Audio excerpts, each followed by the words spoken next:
Great stuff. Uh, Thanks everyone for joining us. It's great. It's a lot of fun to be here doing a webinar. It's great to actually get to use some technology in education when I'm talking about it, which is kind of fun. I met Fergus not so long ago at the National Adult Literacy Agency conference. So that was really exciting, and it's great to be given the opportunity to have a chat about some of the stuff that I've been doing, and hopefully get some feedback from yourselves and see how we can add some of the concepts that I've looked at into some of your roles as well. So I'm David Pollard. I'm an innovation pioneer at the Rehab Group at the moment, but my background is in education, specifically further education and adult education, which is my master's was learning and teaching for further education. And I'm going to get started. This is my slide where I give you the opportunity to log out and pretend that you're going through a tunnel. If you can't put up with my awfully accent, I apologize. But we're going to look at the importance of failure, some of the lessons that I learned from my own personal failures. We're going to look at a concept called the 4Ds.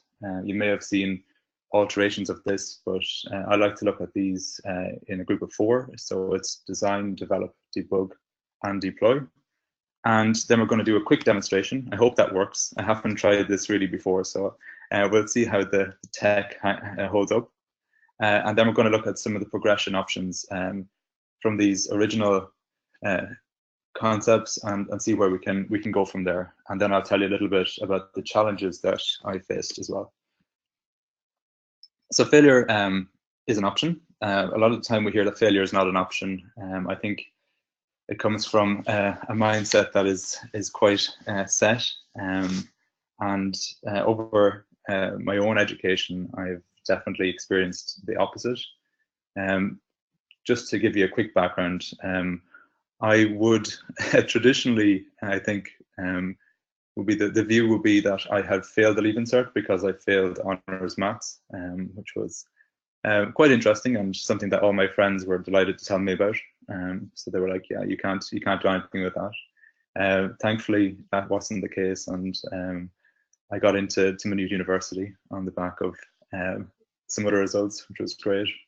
But at the same time, I had that in my mind that I'd failed.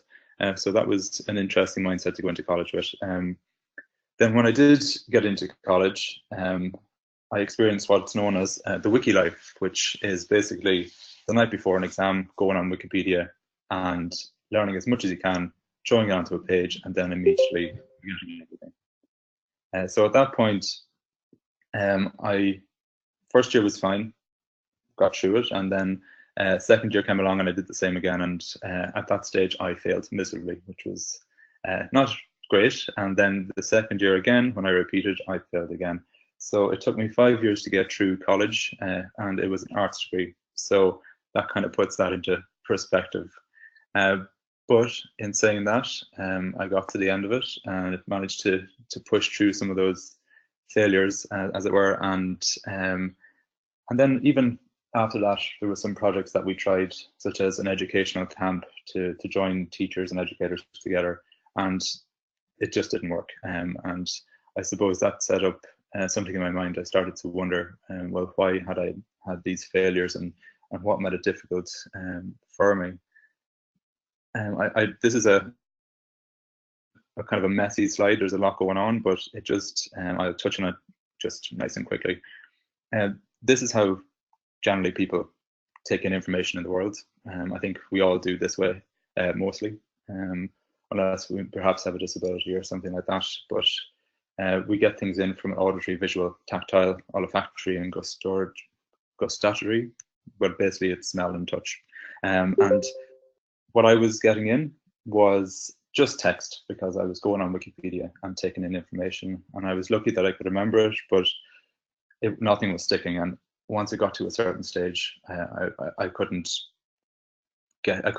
go beyond that, and I would fail, and it would kind of go in a bit of a cycle. So I was getting visual and then text, and it was going into verbal working memory, but it wasn't going into my long-term memory. So I started to build.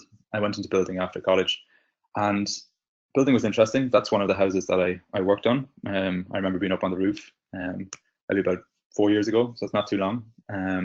And at that point, I learned that teamwork, communication, and the ability not to take shortcuts were three of the most important things to learn in order to move forward and get things done as they should be. So I was builder for about maybe 4 or 5 years before I went back and did my master's. But I was wondering about this thing of shortcuts and started to think a little bit about it. Started to think, well, how can we get away from this thing? How can we teach people to do things the right way and to really put in the effort and to think about things and not to try and scoot around them, but actually really get to an understanding of the concepts and the things that they're working on. And it's something that I think works well in adult education, but also can be used in lifelong education, lifelong learning, and primary, secondary, and whatever area you might be working in. So the concept of 4Ds was first introduced to me by a guy called Stephen Howell, who works with Microsoft at the moment, and he does some amazing stuff there. I don't know if anyone's seen some of the different things that he's done around coding and allowing people to use their body to code and things like this. But it's pretty exciting. But I was at a talk and he came to me afterwards and he told me about these 4Ds, which are design, develop, debug, and deploy. And they're a concept that's primarily used in programming and coding and things like this. But I was interested in how we could bring these into the classroom and start to put them into action in other areas. So I had a look at them and started to try and understand them more, and I'll just go quickly through them. So the planning, the design stage here at the start is if you've got anything that you want to do, for example, game design, and we'll do a quick demonstration after this. What kind of game do you want to design?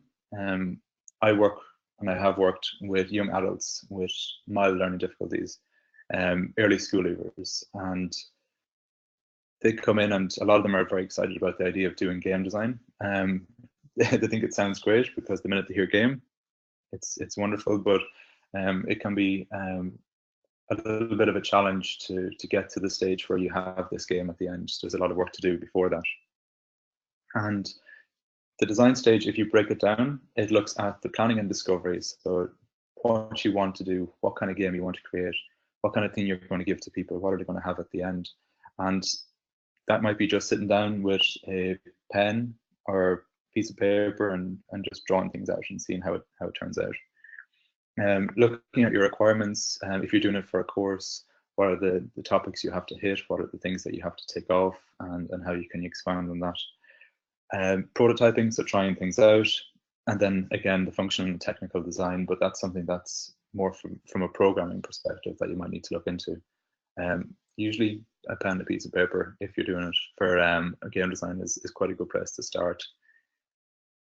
Then the second D is the develop stage, and you'll see how this works once I get to the demonstration. But this is an iterative process. It's something that you need to keep doing. You move from design to develop, and then you often go to debug, and then don't get to deploy at all. And you go all the way back to the start, and you have to redesign. But this is the stage where you test. So you've created something, you've designed something on paper, but now you're going to try and put it onto the computer, or you're going to try and make it happen in real life. And perhaps it mightn't work, and that's why the testing is so important before we push it out. Then a very important part of this is this reflection, this documentation, so that people are taking notes. They're really trying to understand what it is that they're trying to do and what it is that they've done, whether it's right or whether it's wrong. But this is a step that allows you to fail, and it's something that's very important to me in any classroom, is offering a stage where people can try something and they can fail at it. And because I've done it myself, I've failed, as I've said, hundreds of times. And if we can get this in the classroom, there's still learning that you can take from this. You get to the debug stage, and this always scares people. It scared me when I heard it first. I was like, what is this? But basically, it's finding solutions to any of the challenges that we have. And again, this is something that we can demonstrate quite clearly in a short little game design that we'll do. So I think what we might do is we might skip to that. Everyone cannot hear me. And then I'm going to do. I'm looking at the chair, so I think we're good. Awesome. Okay. So I think someone asked what is iterative. I may have spelled it wrong, but it's basically something that you can do. You do it once, and then you might have to go back and redo it again. I hope other people can hear me. I'm trying to look through this, but I'm gonna keep going. So this is a simple game design website. It's called Explorer. It's quite simple, nice and easy. And I'm going to create a new game, and it's going to pop me down. Okay, awesome. So here we are in our game. So this is what I show my students if we're going to do any game design. We start off at this very, very basic level, and this is how we teach the 4Ds. I hope that you can see this. Can you just give me a yes on the chat there if we can see this? I'm just going to leave it like that for a second.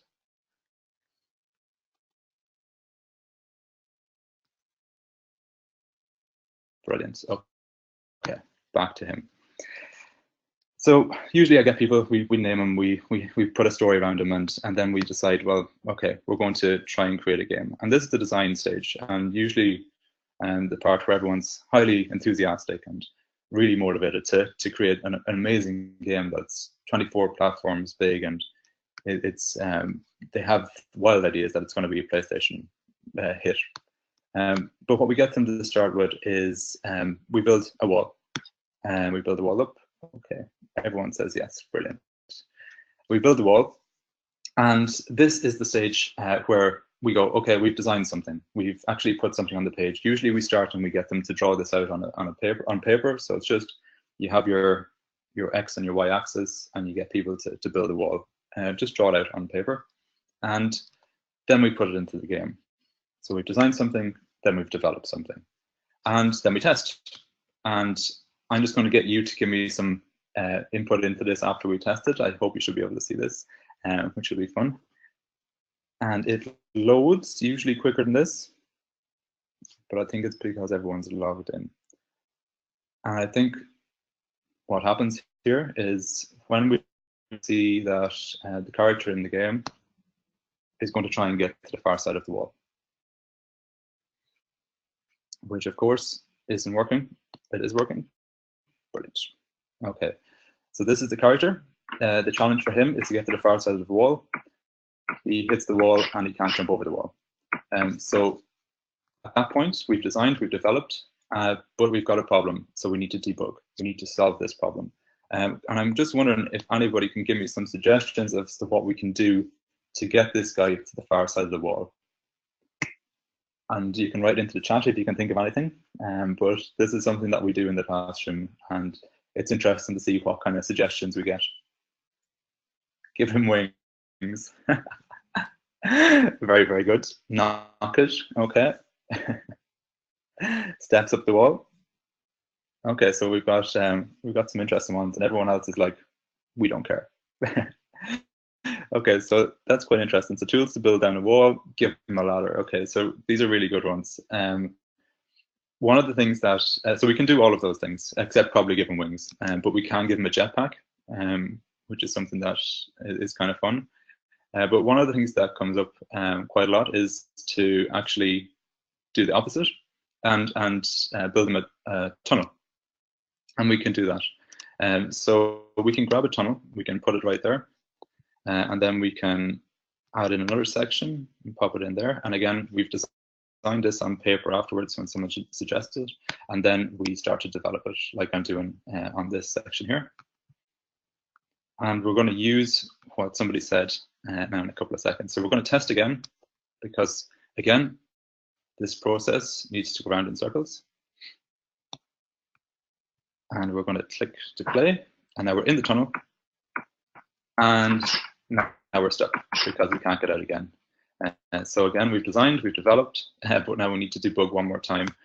So we need to get out of the tunnel. And somebody has said, give him a ladder, which is exactly what I'm going to do. And we're going to test again. So as we're going through this, and as people are starting to get used to the process of trying something, failing, going back to the start, designing, developing it again, you start to create this game and you start to build something out. Okay, so we can add in a ladder right here. We can pop it in and pop it in there. Fantastic. Okay, cool. And I'll just put it one there because sometimes this doesn't work and I end up having to do it again. So there we go. And we're in. So in he goes. Up he goes. He climbs up the ladder and he's at the far side. So that's our first design, develop, debug, and finally we get to deploy this. And what happens is I get all of the students in the room to share their game design. So after they've done this step, they may do it up to 20 times. They may do it more times, depending on what they want to create, how big a game they want to build. They might want to add in enemies that they have to kill. They might want to add in targets that they have to achieve all of the different goals with, or collect all of the different coins. But what they're doing is they're creating their own game. Everyone will have a different one at the end, but they start at the same point, just to get used to this design, develop, debug, deploy process. And the deploy stage is when they publish and they share their game with somebody else. And that person then will look at it. They might have to get some support or training or some understanding of what's required of them to complete the game. And then there will be a review. And people will reflect on what they've done, but also their peers will share their thoughts on the game that they've created. Exploder is free, so for anybody just even interested in showing their class or even bringing it home and messing around with it, if you go on, it's web-based, and you can mess around with it yourself. And you can do different games. So you can do physics games, for example, if you want to teach things around numeracy. You can do it that way. Okay. But then if we go back to what I was learning when I was building, that was the no shortcuts experience, and that's how I brought that into the classroom. But then I was thinking about how do we bring in teamwork? How do we bring in more communication? And this is how we did it. And I won't spend too long because I know we need to get to questions. But what we did was we moved away from Sploder. We started to develop up, and we got involved with Minecraft. So we connected in with Minecraft. It's a game. It's a sandbox game that allows people to build anything they want. And I suppose there's a misconception that it's for children. But with 122 million copies sold around the world, and there's different areas that adults can learn from it, and it's something that I've used to teach from physics point of view to geography and all different aspects. But there's a program called Mind Rising, and it's happening again, I think either this year or next year, and it's digital storytelling, and it allows people to learn how to use the skills that they've been using in the classroom and to start to share that out and to share their story. And Mind Rising was around 1916 Rising, and encouraging schools to teach children about history and for them to create the story in Minecraft. And there wasn't an option for adults to get involved with that, but I got in touch with Gar McCreast, and we decided that we'd give it a shot. We wouldn't take part in the official I suppose awards at the end, but that we would test it and see if there was any positive outcomes from this. So again, we wanted to keep the 1916 topic, so we chose St. Enda's. It's a school that Patrick Pierce was part of, and it's based not too far from us, so it was easy to get to. So we had a look at it. It looks like the building that I was working on, so maybe I'm biased, but they all voted on it, so there was a bit of advocacy in there as well, which was great. And we went on a trip, and the trip again was arranged by all my students. This is some of them here. And we looked at different things like independent travel, communication, collaboration. we had the social impact of actually going there, working with your peers, asking questions of the tour guides, and even at that point, we started to look at the blueprints of the building so that we could really understand the size and the structure and what we needed to do to build it into the game. So there was a numeracy aspect to that as well. And of course, the literacy aspect of researching this. And this is what we started to do, which was quite fun. We just decided to build one building, but again, we didn't want to do any shortcuts. There's plenty of cheats that we can do to build up walls super quick and to make it look quite easy. But I wanted everybody to put in every single block, one by one by one. Again, trying to get to that stage of like, we're not going to take shortcuts, because if we do, it'll bring us to a stage that means that we missed out on some learning. And you can see that they've used some of the concepts that you've thrown out there as well. They've built their walls, which was something that they'd done in Sploder, so they were aware of that concept. And then they had a problem of how to get up so high. How did they do that? So they designed and developed this idea of building these ladders up, and they debugged their problem of not being able to jump high enough to get to the top. And they started to build.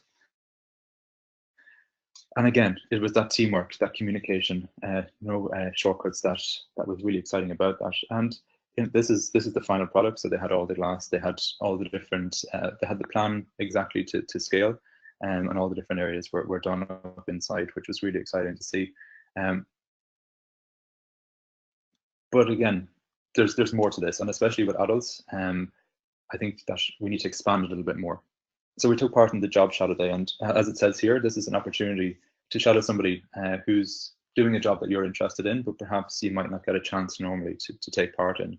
And it promotes equality, as it says here, for employment opportunities for people with disabilities. And it had been something that we'd taken part in before, and it was great. So we did this with Mind Rising as well. And these are some of the guys, some of my students who took part with Gar and Orla. And what they did was they moved beyond Sploder, beyond Minecraft. They learned concepts that they could use, and they started to design the Mind Rising official website, which was really exciting.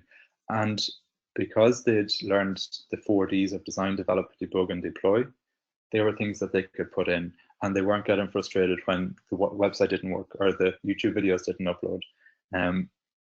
But they were taking part in the process, and they spent a full day working intensely on this, which was very exciting, and it was great for them, and they enjoyed it, and the feedback was great. However, there are obviously challenges to all of these things, and you can see that there's a progression from starting off with Sploder and just getting used to failing, to moving to Minecraft, to moving to actually getting out there into the real world and learning new concepts, learning about numeracy, literacy, and developing these skills as a group, not just as individuals. And the challenges are here. One of the challenges was the gender balance. At some stages, some of the women in my class were at the stage where they were coming to me saying, "Look, I don't think this is for me." But what we did and what we've done since is we've started to integrate physical coding and using different platforms and different things like the BBC Microbit, which I'll share with you afterwards. I'm sure that we can share some links. And this allows people to actually see how coding is done through use of lights and something that you can actually touch and feel in your hand. And from using those things and moving away from other things, that we've seen this gender balance start to shift back, and people have come to me and said, "This is brilliant, this is really great, it's a lot of fun." And we've added in an artistic aspect to it as well. I think it's good to focus on that and that creativity, because it was something that I realized that I hadn't really focused on, and it was probably an area that I was lacking in.